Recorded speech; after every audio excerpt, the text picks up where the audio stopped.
इस आज मैं एक्सप्लेन करने जा रहा हूँ बुक ऑफ एस्पर का एपिसोड नंबर 533 को, जो कि काफी ज्यादा अमेजिंग होने वाला है। इसलिए पहले ही वीडियो को लाइक शेयर कमेंट सब कुछ कर डाला। लेकिन जिन लोगों ने भी अभी तक इसके पिछले एपिसोड को नहीं देखा है तो मैंने उस एपिसोड का लिंक इस वीडियो को नीचे डिस्क्रिप्शन में दे दिया है। आप लोग जाकर के पहले उस एपिसोड को देख लीजिए। चलिए आप वीडियो को स्टार्ट करते हैं। अब इस एपिसोड के स्टार्टिंग में हमें वेनेवलियान को दिखाया जाता है, जो कि दूर से ही जुवन व सिस्टर चिजुको का हाफ को हील करते हुए देख रहे होते हैं। कहते हैं कि ये तो सिर्फ और सिर्फ एक छोटा सा घाव है कि एक मामूली सी हीलिंग पिन से भी ठीक हो जाएगा, जबकि उसकी जगह पर यहाँ पे हमें देखो हमारी कल्टीवेशन पूरी तरीके से सील्ड है, तो इसलिए पहले यहाँ आओ और हमारी मदद करो। तो तभी जुवन के बाकी के लोग भी कहते हैं कि हाँ हाँ मास्टर, अगर हम लोगों ने अभी कभी जल्दी से चलना स्टार्ट नहीं किया तो हमारे पास आगे चलने का कोई चांस ही नहीं रह जाएगा। तुम सब कुछ तरीके इंटरफेयर को तो वो देख कर गए। जुवन जो तो उनसे कहता है कि हाँ हाँ मैं जानता हूँ। तो अभी हमें कुछ देर बाद का सीन दिखाया जाता है कि जुवन उन सभी लोगों की सील कल्टीवेशन को अनसील करने के लिए आ गया होता है। इसके बाद वेनेवलियान जुवन से कहते हैं कि तुम सिर्फ और सिर्फ इस लड़की की परवाह करते हो और आओ जरा देखो तो जरा लोग यहाँ पर अपनी सील्ड कल्टीवेशन के साथ में फंसे हुए हैं, जबकि तुम यहाँ पर एक हीरो बने घूम रहे हो, वो भी बिना इस चीज की परवाह किया है कि आखिर हम लोग के साथ क्या हुआ। अब बताओ, अब आखिर हम लोग तुम्हारे ऊपर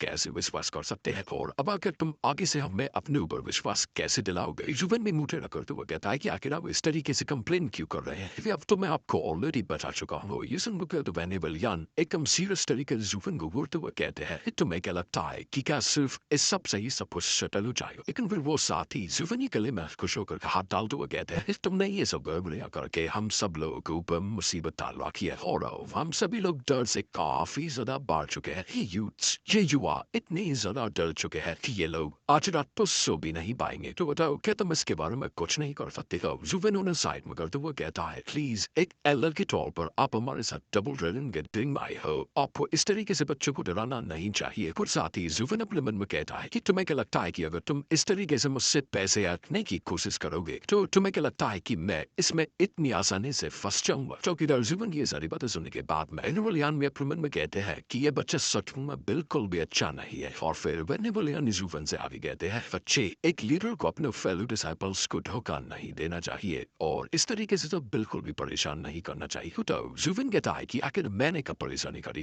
तो वेनेवलियान चिल्लाते हुए कहते हैं अच्छा तो फिर आखिर तुम उस यानमो के बारे में क्या कहोगे। यानमो की प्रॉब्लम सिर्फ और सिर्फ मिस्टिक 11 सेक्ट के साथ में थी या कि हमारे साथ में थी, तो फिर आखिर तुम उसमें क्यों घुस पड़े। तो जुवन उनसे कहता है कि आखिर आपको किस बात के ऊपर इतना ज्यादा यकीन है। ये चीज बिल्कुल भी हम लोगों से जुड़ी हुई नहीं थी। हेलियन फ्लेम सेक्ट भी डबल ड्रैगन गैदरिंग में ज्वाइन होने वाला है। तो क्या आप ये नहीं जानना चाहते कि आखिर आपका एनिमी आपका दुश्मन आखिर वाकई में कैसा है। अपने आप खुद से इस चीज की पुष्टि नहीं करना चाहते हो। इस मास्टर को यूज करते हुए तो हम लोग अपने दुश्मन के बारे में और भी अच्छी तरीके से जान चुके हो। क्या ये चीज हमारे लिए अच्छी नहीं है। जुवन की बात सुनने के बाद वेनेवलियान भी हैरान होते हुए कहते हैं कि मगर लेकिन वो सुपीरियर 3 सेक्ट हो। जुवन उनसे कहता है कि इससे भी अधिक का और ये है कि मुझसे ये मत कहना कि जब तुम उनके डिसाइपल्स से लड़े थे तो तब तुम उनके बारे में सब कुछ पहले से ही जानते थे, उसकी कल्टीवेशंस के बारे में, उसके स्किल्स के बारे में और बाकी सब कुछ भी। और अगर ऐसा है तो आखिर मुझे जानकारी लेने के लिए इतनी मुसीबत क्यों उठानी पड़ी और आप लोगों को इस समय मेरे साथ तर्क वितर्क करने की जगह पर डिसाइपल्स की उपेक्षा करने के लिए शर्म महसूस करनी चाहिए। और जबकि यहाँ पर आप मुझसे सवाल कर रहे हैं पर क्या आप सच में ऐसा करने के योग्य है भी, क्योंकि आपको मुझसे सवाल करने से पहले खुद की गिरेबान में झांकना चाहिए। जुवन के इतने करारे जवाबों को सुनकर के तो वेनेवलियान की तो एकदम बोलती बंद हो जाती है कि वेनेवल भी कहते हैं कि आखिर तुम ऐसा क्यों कह रहे हो कि इसमें हमारी गलती है।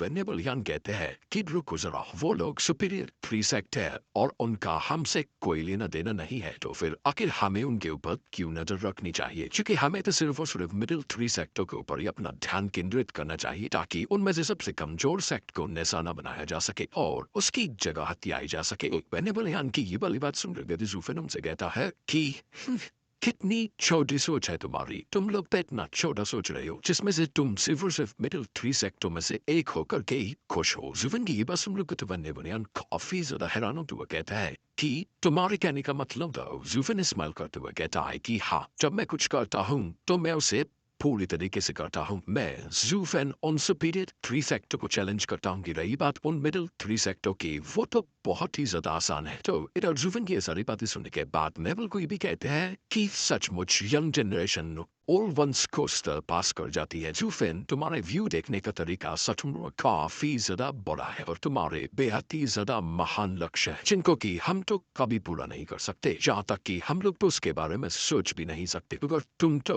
ऑलरेडी ये सब कर रही हो। सचमुच में तुम कितने ज्यादा कॉन्फिडेंट हो। तो जुवन कहता है कि उनके डिसाइपल्स काफी ज्यादा एबनॉर्मल और अजीब है, जैसे कि एग्जाम्पल के तौर पर वो यानमो, अतः कि मुझे उसका टेस्ट लेने में अपनी 2/3 पावर और स्ट्रेंथ का यूज करना पड़ गया। अगर डबल ड्रैगन गैदरिंग में कोई उससे भी ज्यादा स्ट्रॉन्गर हुआ तो मेरे पास शायद कोई मौका नहीं होगा, मगर लेकिन चिंता की कोई बात नहीं है, मेरे पास उस सबको संभालने के लिए भी काफी सारे अलग रास्ते हैं। जुविन की बात सुनने के बाद तो वेनेबल कोई भी काफी ज्यादा हैरान हो, तो वो कहते हैं क्या अभी भी इस लड़के जुविन के पास में 1/3 गुना शक्ति और बची हुई है। वेनेबल यान भी अपने मन में कहते हैं कि ये लड़का सच में एक बहुत बड़ा बास्टर है। अपनी इन इंसान ताकत के साथ में वो अपनी सारी महत्वाकांक्षाओं को पूरा कर सकता है। ये सब सोचने के बाद में फिर वो कहते हैं तो ठीक है, फिर अब इस सब बात को छोड़ते हैं, क्योंकि जब तक ये सारी बातें हमारे सेल्फ के लिए अच्छी रहेंगी तब तक हम तुम्हें ही फॉलो करते रहेंगे। क्या कहेगा फिर वो तीनों वेनेबल्स वहां से एस्टुएट जाने लगते हैं।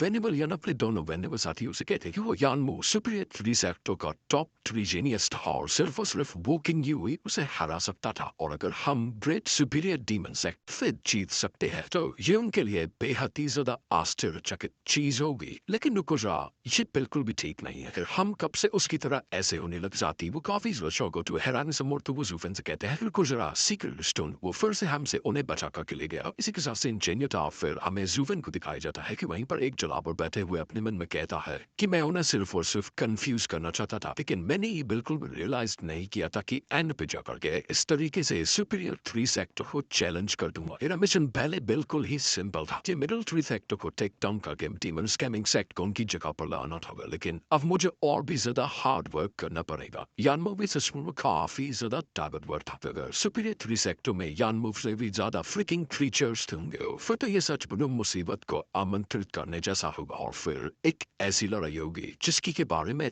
कोई नहीं जानता। सो फर्स्ट हुए फिर जूफन अपने थप्पड़ मारते हुए कहता है मैं और मेरा ये ब्रबोला कमीना मुंह। उसी वक्त वहां पे जुबिन के सामने फेरिस हुई आती है और उससे कहती है हे यंग मास्टर जू, आखिर आप कैसे हैं? जुबिन तो करते हुए कहता है कि कुछ नहीं, मुझे बस मेरे दांत में थोड़ा दर्द है, लेकिन मुझे बताओ आखिर तुम यहाँ पे आकर के मुझसे क्या चाहती हो? क्या तुम यहाँ पर मेरे दांत दर्द का मजाक उड़ाने के लिए आई हो? जुबिन तो फेरिस हुई घबराते हुए जुबिन रेस्पेक्ट देते हुए कहती है क्या कर मैं ऐसा कैसे कर सकती हूँ? मुझे तो बस अभी अभी यहाँ पर आपके बारे में पता चला, और यंग मास्टर जू आपका बेहद बेहद शुक्रिया जो कुछ भी आज यहाँ पर आपने हमारे लिए किया। हमारा मिस्टिकल हेवन सेट कभी भी आपके इस एहसान को नहीं भूलेगा, क्योंकि हम सभी एक साथ डबल ड्रैगन गैदरिंग के लिए जा रहे हैं और आपके सेक्ट के डिसाइपल्स थोड़ी परेशानी में, तो क्यों ना हम भी आपके साथ में नाश्ते में उनका ध्यान रखते चले ताकि हम आपकी की यही मदद का थोड़ा बदला चुका सके। इधर फेजरी की सारी बातें सुनने के बाद में कि मिस लगता है आपकी हरकतें ठीक नहीं है, और मुझे बताओ कि आखिर आपका नजरिया क्या है? जुबनी तो कई डाउट आकी तभी बीच में मिस्टिकल हेवन सेक्ट का वही यंग मास्टर कहता है कि क्या वो में कुछ चोर डीमन कल्टिवेटर्स के साथ में चलना पड़ेगा, मगर लेकिन इस चीज का तो कोई रास्ता ही नहीं है। हमारा मिस्टिकल हेवन सेक्ट जैसा एक राइटियस सेक्ट इन जैसे बुरे कर्मों वाले डीमंस के साथ चल करके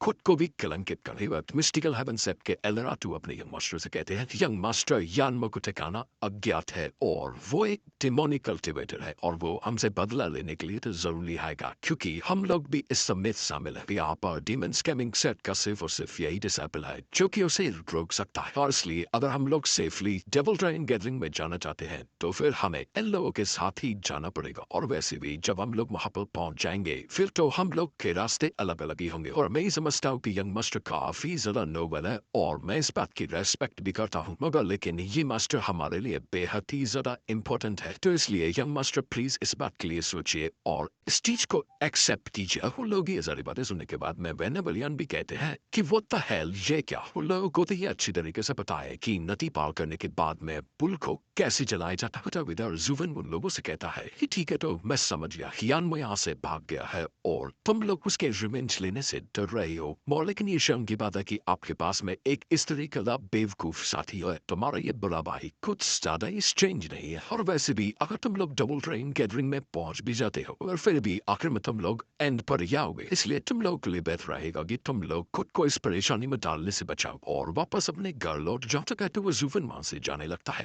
पीछे से फेस हुई आवाज जगह तो वो कहती है कि सर जूफन प्लीज पहले थोड़ा शांत हो जाए। जूफन से कहता है कि ओ मैं बिल्कुल भी नाराज नहीं हूँ, वैसे भी बेवकूफों का जोनपुर कभी भी ये बेकार का गुस्सा नहीं दिला सकता है। इतना कहकर के वो जूफन अपनी साइड पर देखने लगता है, क्योंकि साइड पर कोई और नहीं बल्कि अपनी फ्रेंडों के साथ में किंचन खड़ी होती है। उसे देखने के बाद फिर जूफन हल्की सी स्माइल करता है और फिर वहां से चलते हुए फेरिस उसे कहता जाता है कि हम लोग वहां पहुंचने के लिए काफी ज्यादा स्लो चलने वाले हैं, लेकिन अगर तुम लोग को स्टेज से कोई परेशानी नहीं है तो फिर मैं तुम लोग को वेलकम करता हूँ। चाहो तो तुम लोग हमारे साथ में चल सकते हो। जूफन की ये बात सुनने के बाद तो फेरिस भी खुश होते हुए कहते हैं कि सर जूफन थैंक यू, आपका बेहद बेहद शुक्रिया। और गाइस इसी के साथ में हमारा ये वाला एपिसोड यहाँ पे खत्म हो जाता है और अब हमें जूफन के आए की जर्नी इसके अगले एपिसोड यानी कि कल देखने को मिलेगी। फिलहाल वीडियो पसंद आई हो तो यार एक लाइक कर देना, साथ ही कमेंट करके मुझे जरूर बताना कि आप लोग को हमारा ये वाला वीडियो का एक्सप्लेनेशन कैसा लगा। और चैनल पर नए हो और आगे भी ऐसी अमेजिंग वीडियोस को देखने चाहते हो तो चैनल को सब्सक्राइब करना बिल्कुल मत भूलना। शुक्रिया, तो बोलते हैं किसी और नई वीडियो में, तब तक के लिए बाय बाय।